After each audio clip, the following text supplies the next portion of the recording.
খবর শুনছেন দুর্গাপুর সংবাদ চ্যানেল থেকে। আজ মঙ্গলবার 9 তারিখ জানাবো আজকের বাছাই করা গুরুত্বপূর্ণ 10টি তাজা খবর।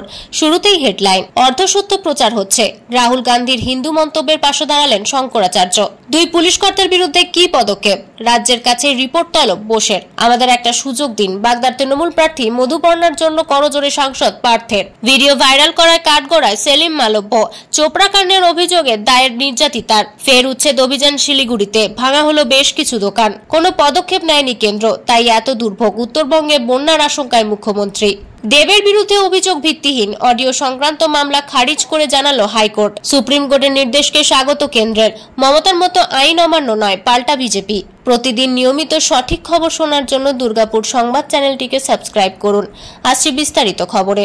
রাহুল গান্ধীর হিন্দু মন্তব্যের পাশে দাঁড়ালেন উত্তরাখণ্ডে শঙ্করাচার্য অবিমুক্তেশ্বরানন্দ সরস্বতী। সম্প্রতি সংসদে শিবের ছবি হাতে ধরে হিন্দুত্ববাদ প্রসঙ্গে বিজেপিকে নিশানা করেন রাহুল। তিনি বলেন, হিন্দুরা কখনোই হিংসা ছড়ায় না। ধর্মের নামে গোটা দেশে হিংসা এবং ঘৃণা ছড়িয়ে চলেছে বিজেপি, যার জেরে তীব্র আপত্তি জানায় বিজেপি শিবির। প্রধানমন্ত্রী অমিত শাহ সহ ছোট বড় সব বিজেপি নেতাই রাহুলকে হিন্দু বিরোধী বলে দেগে দেন।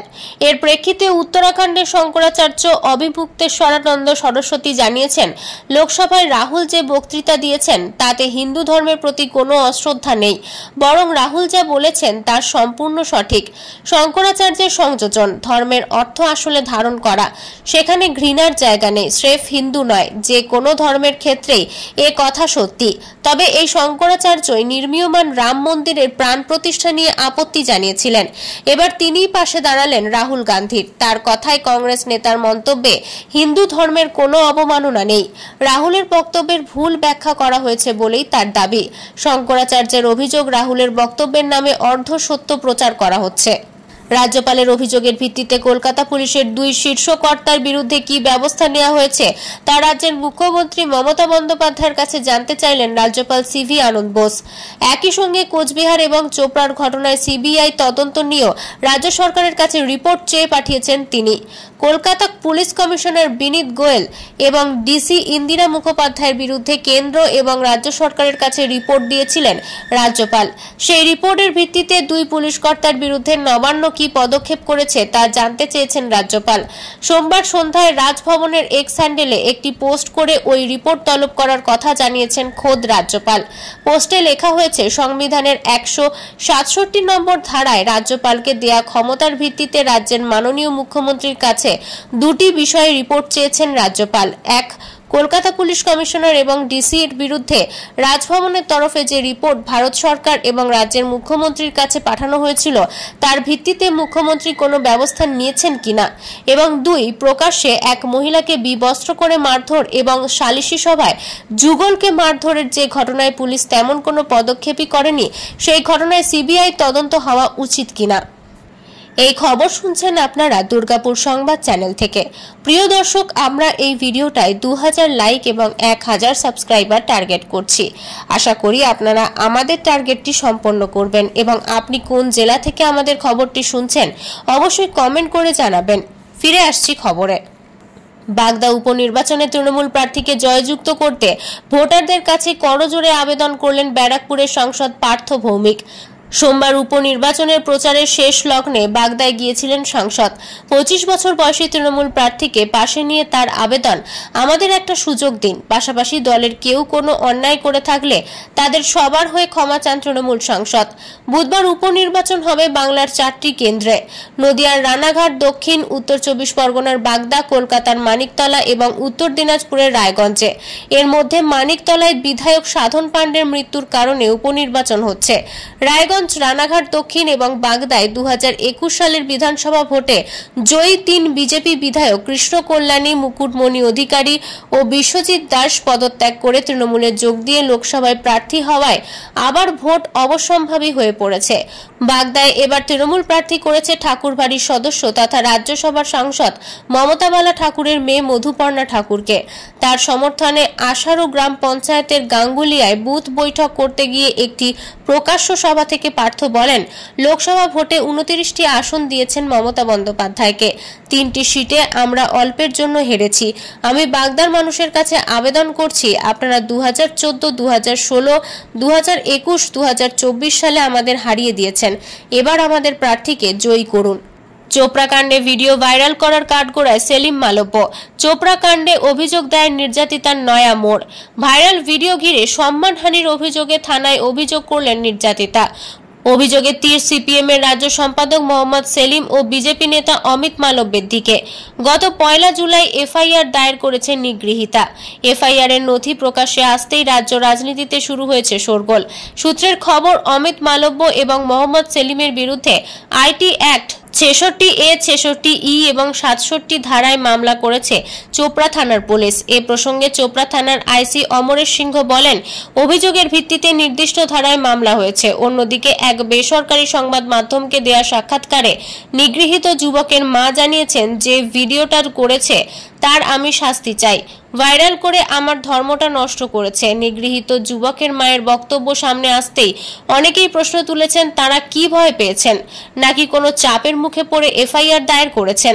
উল্লেখ্য, গত 30 জুন চোপড়ার রাস্তায় যুগলকে লাঠি দিয়ে বেধড়ক মারতে দেখা যায় স্থানীয় তৃণমূল নেতা তাজিমুল ইসলাম ওরফে জেসিবিকে।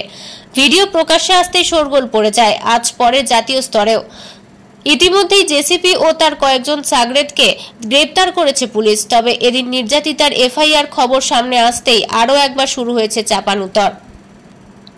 ফের উচ্ছেদ অভিযান শিলিগুড়িতে। সোমবার দুপুরে শহরের হিলকাট রোডে উচ্ছেদ অভিযান চালায় পুর নিগম। হিলকাট রোডের উঁচু ফুটপাত ছাপিয়ে রাস্তায় চলে আসা দোকানগুলি তুলে দেওয়া হয়। কিছু সামগ্রীও বাজেয়াপ্ত করা হয়েছে।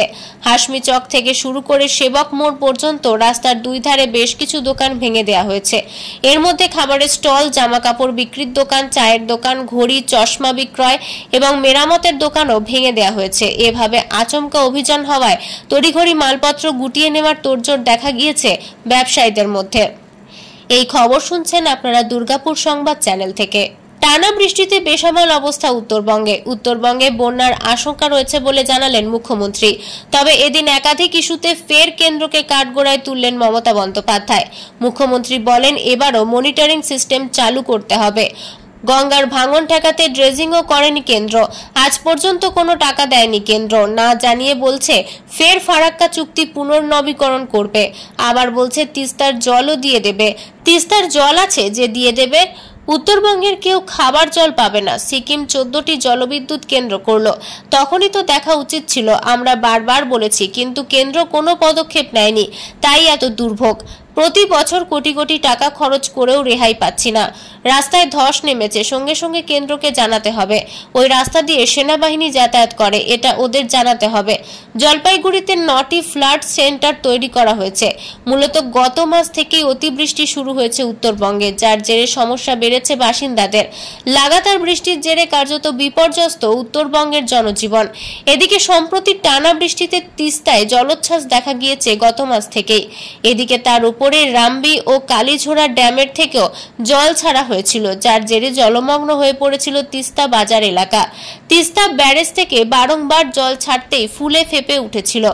তিস্তার জল ঢুকে প্লাবিত হয়ে পড়ে জলপাইগুড়ির মালবাজারের টোটগাঁও। এদিকে মাস পড়তে টানা বৃষ্টিতে তো হ্রাস পড়লই না, উল্টে লাগাতার বৃষ্টিতে এবার উদ্বেগ বাড়ছে। অপরদিকে আইএমডি কলকাতা সূত্রে খবর, আগামীকাল উত্তরবঙ্গের 6টি জেলায় ভারী বর্ষণের হলুদ সতর্কতা জারি করা হয়েছে। উত্তরবঙ্গের 6টি জেলা মূলত দার্জিলিং, জলপাইগুড়ি, কালিম্পং, আলিপুরদুয়ার, কোচবিহার এবং উত্তর দিনাজপুরে প্রবল বর্ষণের আশঙ্কা করা হচ্ছে। 10 জুলাই বুধবার উত্তরবঙ্গে বৃষ্টি নিয়ে কমলা ও একটি জেলায় লাল সতর্কতাও জারি করা হয়েছে। উত্তরবঙ্গের দার্জিলিং, জলপাইগুড়ি, কোচবিহার, কালিম্পংয়ে ভারী বৃষ্টির কমলা সতর্কতা জারি করা হয়েছে এবং আলিপুরদুয়ারে থাকছে লাল সতর্কতা জারি। নিয়োগ দুর্নীতির ভাইরাল অডিওর প্রেক্ষিতে তৃণমূলের সাংসদ তথা অভিনেতা দেবের বিরুদ্ধে সিবিআই তদন্ত চেয়ে মামলা হয়েছিল কলকাতা হাইকোর্টে। ঘাটালের তৃণমূল সাংসদও নিয়োগ দুর্নীতি মামলায় জড়িত বলে দাবি করা হয়। বিষয়টিতে সিবিআই এর মতামত জানতে চায় আদালত। সিবিআই আদালতে জানিয়েছে, অডিও কাণ্ডে দেবের বিরুদ্ধে যে অভিযোগ করা হয়েছে তার সত্যতা নেই। এরপরই ওই মামলা খারিজ করে দেন হাইকোর্টের বিচারপতি অমৃতা সিনহা। লোকসভা ভোটের কাছে ঘাটালের তৃণমূল প্রার্থী দেবের এক প্রতিনিধির বিরুদ্ধে চাকরি দেওয়ার নামে টাকা তোলার অভিযোগ উঠেছিল। হাইকোর্টে তা নিয়ে মামলাও হয়, কিন্তু পরে টাকা পেয়ে গিয়েছেন বলে দাবি করে অভিযোগকারী পিছিয়ে যান। একই অভিযোগে আবার মামলা হয় উচ্চ আদালতে। তখন সাংসদ দেবের প্রতিনিধি রামপদ মান্না নন, স্বয়ং দেবের বিরুদ্ধে মামলা করেন বাপ্পাদিত্য ঘোষ নামে এক ব্যক্তি। মামলাকারীর দাবি ছিল দেব এবং তার প্রতিনিধির বিরুদ্ধে যে অভিযোগ উঠেছে সিবিআই তার তদন্ত করুক। দেবের বিরুদ্ধে এই অভিযোগ নিয়ে এরপর সিবিআই এর অবস্থান জানতে চায় হাইকোর্ট। বিচারপতি সিনহা জানান, প্রয়োজনে সিবিআই চাইলে ওই বিষয়টি খতিয়ে দেখে সংক্ষিপ্ত রিপোর্ট দিতে পারে। সিবিআই এর আইনজীবী অমাজিৎ দে আদালতে রিপোর্ট দিয়ে জানান, দেবের বিরুদ্ধে যে অভিযোগ করা হয়েছিল এই মুহূর্তে তার কোনো ভিত্তি নেই। ঘাটালের বিজেপি প্রার্থী হিরণ চট্টোপাধ্যায় এক্স হ্যান্ডেলে একটি অডিও ক্লিপ পোস্ট করেছিলেন, যদিও অডিও ক্লিপটির সত্যতা যাচাই করেনি দুর্গাপুর সংবাদ। ওই ভিডিওটির কথা উল্লেখ করেই মামলা করেছিলেন বাপ্পা। অডিও প্রসঙ্গে হিরণ দাবি করেছিলেন সেখানে একটি কণ্ঠ হলো দেবের। তার এক সহযোগী চাকরি দেওয়ার নাম করে টাকা তুলতেন বলে দাবি হিরণের। তিনিও এ নিয়ে সিবিআই তদন্তের দাবি তুলেছিলেন। প্রাথমিকভাবে দেব বিষয়টি নিয়ে কোনো মন্তব্য করতে চাননি। সেই সময় তিনি জানিয়েছিলেন কোনো মহিলার সঙ্গে তার কথা হয়নি। পাঁশকুড়ায় ভোট প্রচারে গিয়ে দেব বলেছিলেন যে ঘটনা ঘটেছে তা বিজেপির অভ্যন্তরীণ বিষয়, তবে ভাইরাল অডিও নিয়ে আমি এফআইআর করছি। রাজনীতিতে খারাপ কথা বলাটা বিজেপির নিয়ম হয়ে গেছে। সেই সঙ্গে দেব এও বলেছিলেন ইডি, সিবিআই, এফবিআই যেখানে যা রয়েছে ডাকা হোক, ভুয়ো অডিও আনা হচ্ছে, তাদের এবার চিহ্নিত করতে হবে, সেটাই করা হবে। এবার সিবিআই জানালো দেবের বিরুদ্ধে ওই অভিযোগ ভিত্তিহীন। প্রিয় বন্ধু, মিডিয়া রিপোর্ট। কেন্দ্রীয় সরকারের বিরুদ্ধে অনেক বড় বড় কথা বলেন মমতা বন্দ্যোপাধ্যায়, কিন্তু কেন্দ্রের কাছ থেকে তার এখনো অনেক কিছু শেখার আছে। নিট কাণ্ডে আজ সুপ্রিম কোর্টের পর্যবেক্ষণ অত্যন্ত তাৎপর্যপূর্ণ, যেখানে আদালতের পক্ষ থেকে প্রশ্ন ফাঁস যে হয়েছে আর এটা যে সত্যি সেই ব্যাপারে মন্তব্য করা হয়েছে। পাশাপাশি পরীক্ষার পবিত্রতা নষ্ট হয়ে থাকলে আবার নতুন করে পরীক্ষার নির্দেশ দিয়েছে আদালত। আর এই পরিস্থিতিতে সুপ্রিম কোর্টের নির্দেশের বিরুদ্ধে কিছু না বলে বরঞ্চ তাকে স্বাগত জানালেন কেন্দ্রীয় শিক্ষা দপ্তরের প্রতিমন্ত্রী সুকান্ত মজুমদার, যার ফলে বিজেপির পক্ষ থেকে একাংশ খোঁচা দিয়ে বলেছেন যে এই রাজ্যের মুখ্যমন্ত্রীর সামান্য ব্যাপারে যদি আদালত তার সরকারের বিরুদ্ধে নির্দেশ দেয় তাহলে ক্ষেপে উঠে সেই নির্দেশকে অমান্য করার কথা প্রকাশ্য মঞ্চ থেকে বলেন। তাই সুপ্রিম কোর্টের এই পর্যবেক্ষণের পরও কেন্দ্র কিন্তু আইন অমান্য করেনি। তাই এটা দেখে অত্যন্ত শিক্ষা নেওয়া উচিত এই রাজ্যের মুখ্যমন্ত্রীর। প্রসঙ্গত এদিন নিটের প্রশ্ন ফাঁস নিয়ে সুপ্রিম কোর্টের পর্যবেক্ষণ প্রসঙ্গে সুকান্ত বাবুকে একটি প্রশ্ন করা হয়, আর সেই প্রশ্নের উত্তর দিতে গিয়ে তিনি বলেন, আমরা তো বারবার বলেছি সুপ্রিম কোর্ট আমাদের যে নির্দেশ দেবে আমরা সেই মতো পদক্ষেপ গ্রহণ করব। আদালতের নির্দেশকে স্বাগত জানিয়ে আমরা ভবিষ্যতে পথ চলব। বিজেপির দাবি, সুকান্ত বাবুর এই মন্তব্য থেকে শিক্ষা নেওয়া উচিত মমতা বন্দ্যোপাধ্যায়ের। তিনি তো প্রতি সময় আদালতের নির্দেশকে চ্যালেঞ্জ করেন। তাই সুপ্রিম কোর্ট এদিন যা বলেছে তাকে স্বাগত জানালে কেন্দ্রীয় শিক্ষা প্রতিমন্ত্রী।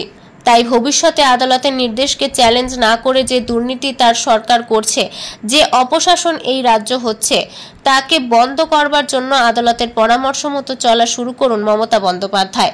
তা না হলে আইনকে ক্রমাগত চ্যালেঞ্জ করলে আগামী দিন তার সরকারের পতন অনিবার্য বলেই দাবি গেরুয়া শিবিরের।